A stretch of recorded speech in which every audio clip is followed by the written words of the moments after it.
Good morning, boss. How are you, my friend? Good, son. Good to see you. Yeah. See you. Good to be in beautiful British Columbia. Yeah. Good to see you, my friend. Thanks for being here. Kicking it off? Yeah, I'm kicking it off. All right. Sweet. Go for it. Good to see you. Fire away. Hello, everyone. Taco Van Popta, Member of Parliament for Langley Township, Fraser Heights. It's great to be here on the beautiful north shore of Burrard Inlet. It was a bit of an adventuresome drive in this morning, but it's good to be here. Today, I have the great honor of introducing Pierre Poilievre, leader of His Majesty's Loyal Opposition and leader of the Conservative Party. Pierre grew up in Calgary, the adopted son of a couple of school teachers, and today he lives in Ottawa with his family, his wife Anita, and two children, Valentina and Cruz. As Member of Parliament and former minister, he helped the previous Conservative government cut taxes, balance budgets, deliver affordable homes, and crack down on crime and corruption. He shepherded the Accountability Act through Parliament to protect taxpayers against fraud, against waste, and against corruption. And when he was a housing minister, housing was affordable. The average house was around $450,000, and the average rent for a one-bedroom apartment something under $1,000 a month. People could afford homes in safe neighborhoods, and they could afford to put food on the table. As vice chair of the Commons Committee on Finance, he was the first major voice in Parliament to warn that massive spending, massive money printing was going to lead to inflation. Mark Carney, on the other hand, wrongfully predicted that prices were going to come down. Pierre also led the charge against the carbon tax, toughening laws to fight crime, banning drugs, and unlocking resources. Now, the Liberals claim that these were all their ideas, but it was this man who came up with the ideas. In the most recent election, we won more votes than any Conservative Party ever had before. We added 2.5 million voters to our voter base, and we did very well with young people and working Canadians. We're very proud of that, and we're only just beginning. Pierre has great ideas to make Canada stronger, more self-reliant, and more affordable for Canadians so that they can live in comfortable homes, in beautiful neighborhoods, on safe streets. Ladies and gentlemen, Pierre Poilievre. Here. Yeah. Thank you, sir. Thank you very much, Taco. What a beautiful day, minus the traffic. An incredible day here in beautiful British Columbia. Merci tout le monde d'être ici pour parler de la défense des propriétés, aussi pour parler de l'abordabilité, la sécurité et un Canada qui est plus autonome. C'est la raison pour laquelle nous sommes ici. I want to thank Taco Van Popta, not only a member of Parliament from our caucus, but the chair of our Property Rights Task Force, who will be helping to protect British Columbians against the recent threats to their homes. We've got Sukhman Gill, our member of Parliament from Abbotsford, South Langley, a farmer, a small businessman, an MP. Jeff Kibble, a naval veteran and a brilliant MP from Vancouver Island. And Stephen Curran, our candidate in North Vancouver, Capilano, very successful British Columbian who has a tremendous track record in the community, in business, as a family man, and as a future member of Parliament. And they all share in the Canadian promise, the promise that anyone from anywhere can achieve anything, that hard work comes with an affordable home and food, life on a safe street, home ownership, the ability to raise a family, live in security, and retire with peace of mind, all with a flag on the front porch representing our pride in our beautiful, affordable, safe, and strong future. That promise is broken after 11 years of Liberal government. The cost of homes, food, and fuel are all skyrocketing. Crime is out of control. Immigration is broken. And our economy is weak, shrinking, and overly dependent on the U.S. Now, Mark Carney promised that he would reverse everything that he had said and that his party had done in the preceding 10 years when he ran in the last election. But we're now in the second year of Mark Carney Liberals, and we see that all of these promises were an illusion. Nothing has changed. Everything is worse. More costs, more crime, more corruption. Mark Carney is just another Liberal. People are paying record amounts for gas. Sure, there's a war in Iran. Of course there is. But that doesn't explain why prices are 13% higher in Canada than in the United States, where they, of course, pay the same global prices, meaning we pay 22 cents a liter equivalent more than American consumers pay. And why is it that gas prices are about 50 cents per liter higher than they were under Stephen Harper when the global oil price was the exact same $100 it is today, and when there were also wars in Iraq, Syria, and Ukraine? Why are they so much higher now under the Liberals? Well, because Mark Carney has given us a weak dollar, among the weakest in Canadian history, and his taxes drive up the cost at the pump. And that's why Conservatives today are renewing our call to get rid of all fuel taxes for the rest of the year. Get rid of the GST, the fuel standard tax, and, of course, the excise tax through to January 1st, saving you 25 cents a liter, $20 a fill-up, and $1,200 between now and Christmas. And Statistics Canada pointed out, the rise in energy prices is a major contributor to last month's increase in inflation, and Canadians see that at the grocery store, with food prices now rising twice as fast as when Mark Carney took office. Mothers have to turn back items at the checkout because their bank accounts have emptied before their grocery card has. That is hard, it is humiliating, and it should never happen in Canada. A quarter of our children go to school hungry every single day, according to this government's own data. Canadians see the results also in a weak overall economy. Liberal taxes have driven away investment, jobs, and opportunity. In fact, in the first 3 months of 2026, venture capital investment in growth stage companies was zero. Now, the Liberals love to brag about foreign direct investment. Foreign direct investment? According to Statistics Canada, that increase is exactly the result of one thing: American companies buying out Canadian companies. Not new investment in new activities, simply taking ownership over Canadian assets. They get the control and the ownership, not investment.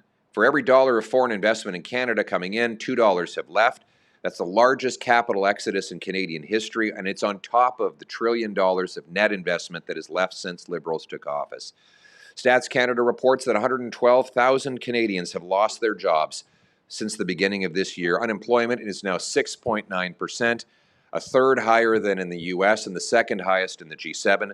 No wonder the Office of the Superintendent of Bankruptcies found that in the first 3 months of 2026, the number of Canadians needing to reorganize their finances to avoid bankruptcy has gone up by 8%. In fact, it's the highest level since 2009, in the middle of the Great Global Recession. And no wonder CMHC says that mortgage delinquencies have reached the highest level since COVID. The streets are also overrun with crime and drugs, as Carney has kept all of Trudeau's soft on crime laws. Yes, he's made announcements that he will change those things, but none of those changes have actually passed through the Liberal-dominated Senate. It was all an illusion. He's not changed a single word of the criminal code. Shootings and extortions take over Surrey. Another shooting yesterday in Newton. People are afraid to go outside. More people still are actually leaving Canada. After a year of Carney Liberals, it has been more costs, more corruption, but also more crime, more chaos, more disorder, and more drugs. Mark Carney is just another Liberal. And now here in British Columbia, people are facing a new threat to home ownership. This goes beyond prices, jobs, and mortgages. It goes to the foundation of our economy, private property rights. Last August, the BC Supreme Court ruled in the Cowichan Tribes versus Canada, a federal lawsuit involving the federal government, that Aboriginal title takes priority over land owned fee simple. That includes the legal term for home ownership and small business title. And it ensures that Aboriginal title will take precedence over small business owners and homeowners. The ruling covers 800 acres of Richmond worth $1 billion, but has an impact right across British Columbia because almost all of the province is under some sort of claim. And if this precedent holds up, then all of British Columbians may face of the loss of their title. Hardworking British Columbians saved up, made a down payment, paid mortgages and property taxes, and now they live in fear that they could lose their homes. Many of our treasured retirees who just want peace of mind so that they can enjoy the retirement they earned now fear they could lose their most valuable material asset, their home. And where is the federal prime minister in this federal lawsuit? Again, the Cowichan case was not directed at the government of British Columbia, but at the government of Canada, and he leads that government. He also leads the government that negotiated agreements with First Nations that did not protect property rights. And despite the illusions and words, he has kept in place instructions banning federal lawyers from fighting for property rights and putting property rights first in disputes with other claims. Carney sets federal policies. So when Mark Carney says he believes property rights are fundamental, British Columbians ask, why won't he defend them? Why has he kept litigation guideline 14 in the Attorney General of Canada's Directive on Civil Litigation Involving Indigenous People? That guideline stops federal lawyers from arguing that fee simple property rights takes precedence over all other claims. This is a liberal directive brought in by this federal Liberal government in 2019. Mr. Carney has kept it in place.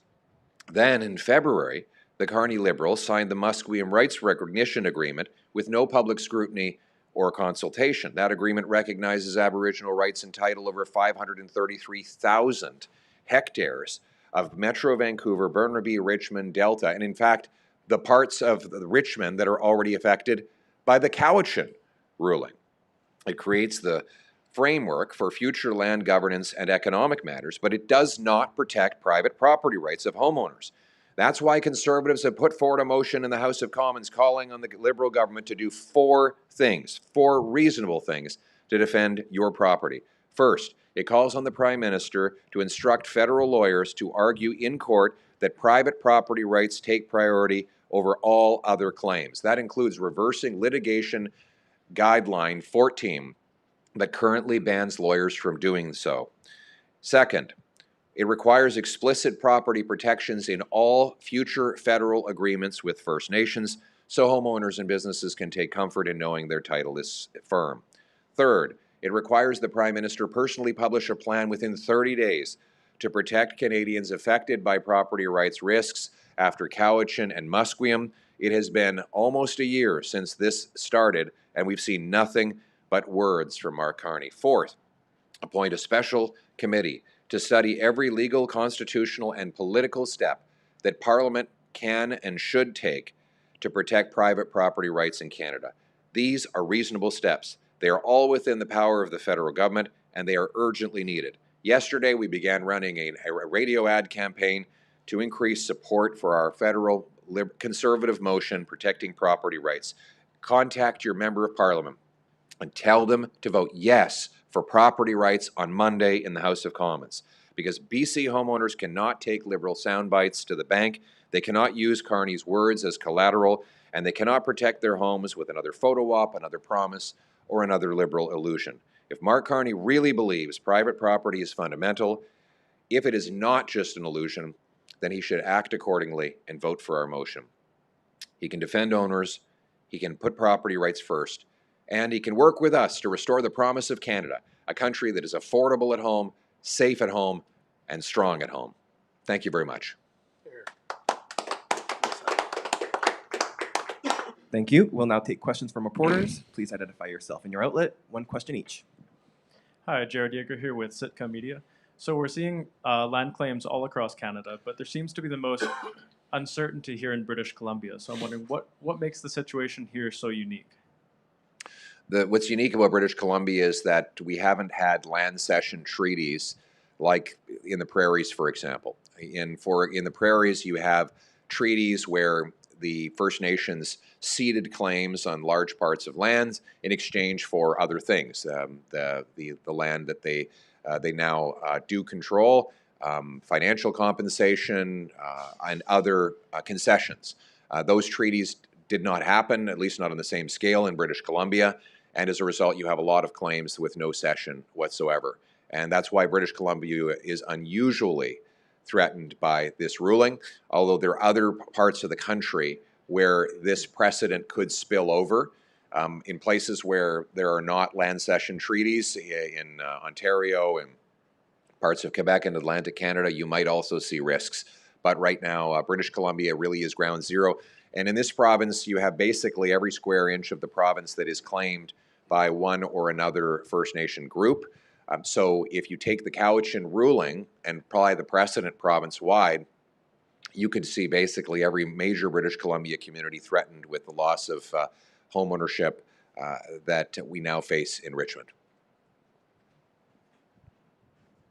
Hi, Daria Zargo with Global News. On that strain, what's your reaction to the Supreme Court of Canada agreeing to hear the BC government's appeal of the ruling to incorporate UNDRIP into BC laws?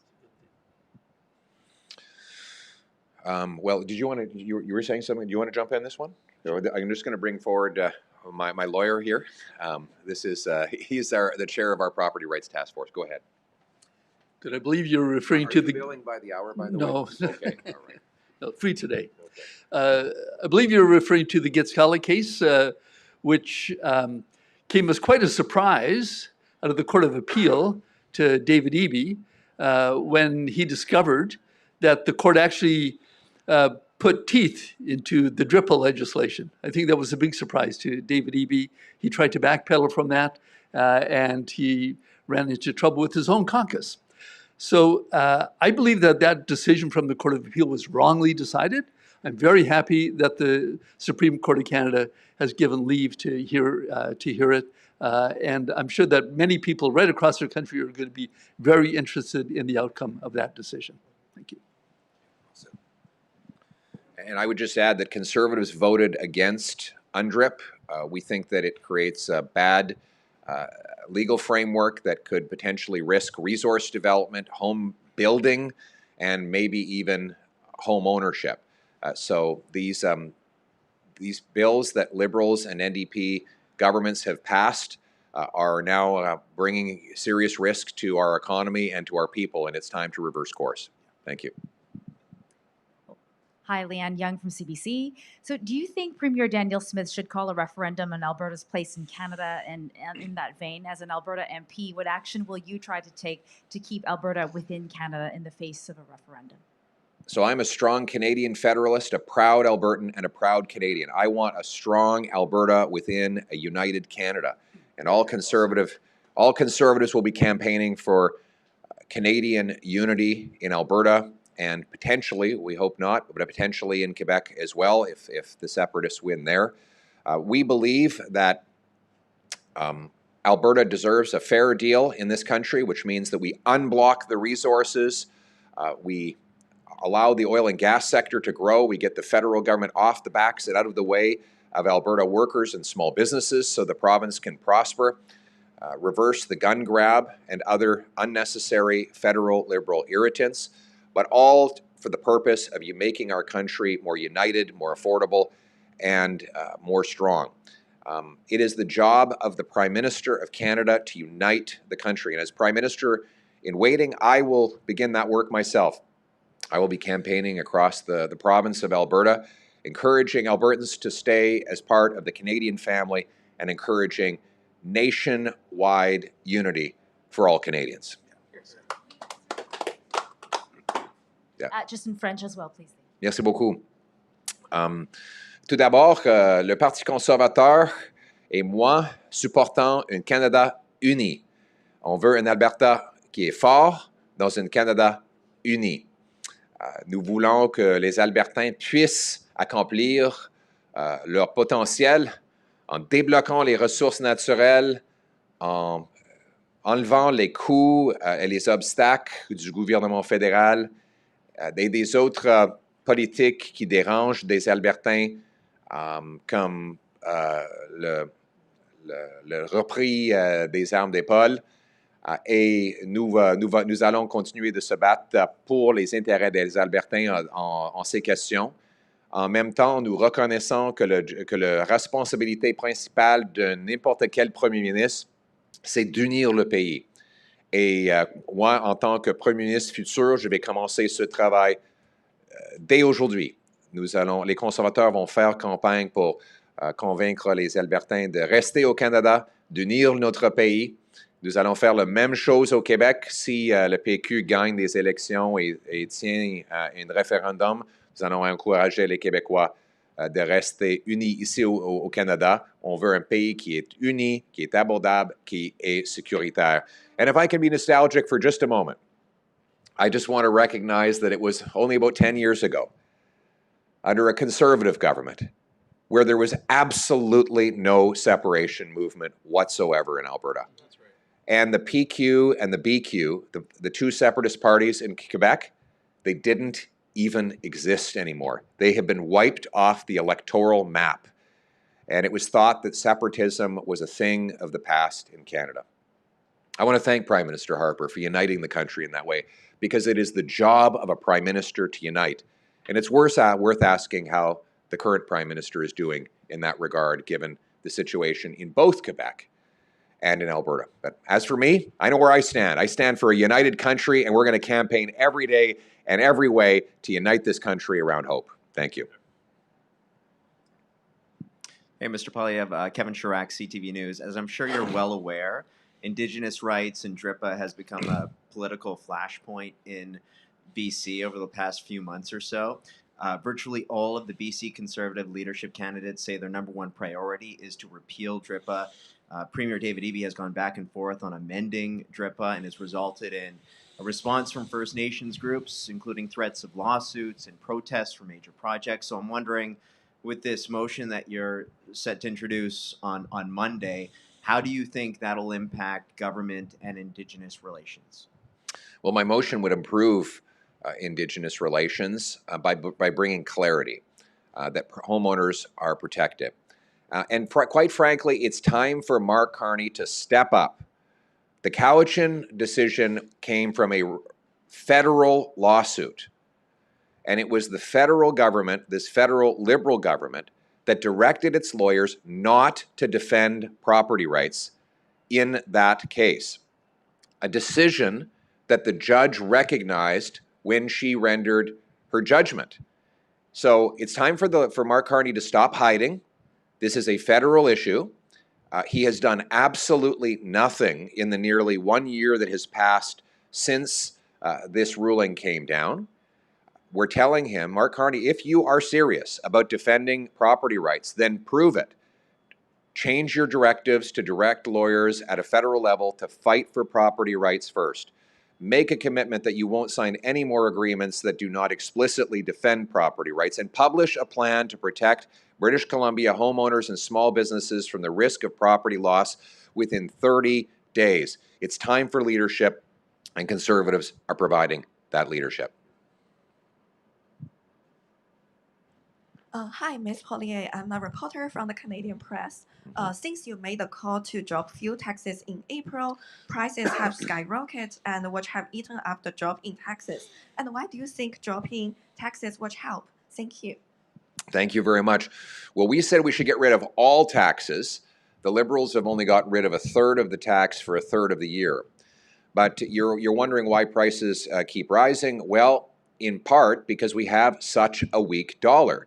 Oil is a globally priced commodity, and it's denominated in U.S. dollars. This morning, the Canadian dollar is at just 72 cents, and this is because of the weak economy that Mark Carney has delivered. We've got basically the weakest economy in the G7, and that gives you a weak dollar. When you have a weak dollar, everything costs more for customers, particularly fuel and food. And what are Canadians struggling with right now? Fuel and food. We need a strong dollar with low taxes and more energy production, and that's what Conservatives will fight for. Thank you very much. This concludes today's press conference. All right, thank you very much. So sorry, yes. I have another question All right, about we'll the let her mining in. rights. Sorry to be aggressive. The Supreme Court of Canada has agreed to hear a mining rights appeal to the BC. And is there anything I wonder the federal government can do in that case, given that it's the provincial government legislation that's the basis of this? Thank you. Sorry, I didn't hear the mid part. Which appeal are we referring to now? So the same The Same one. case, yeah. Yeah, the human rights appeal, the Gala Nation appeal today. Yeah. Right. Do you want to add anything on that? Any more than you already have? Do you want to get in on that one? Okay, Takeo, get in there. Good. So thank you. Same case we're talking about, I believe, the Gitskala case, where the BC Court of Appeal had said that the duty to consult starts with the initial mining claims, not final decisions. And that came as a big surprise to David Eby. That's not what he had expected his own legislation would be interpreted to say. So I think that the BC Court of Appeal got it wrong. I'm just going to repeat myself, and I'm very pleased that it's going to the Supreme Court of Canada, and we're hoping for a better outcome. Whether the federal government should intervene on that, I don't know. We'll leave that up to the Justice Department, but certainly a consideration, because this decision coming out of the Supreme Court of Canada will affect all of Canada. Thank you. Excellent. All right. I think we're done. All right. Thanks, everyone.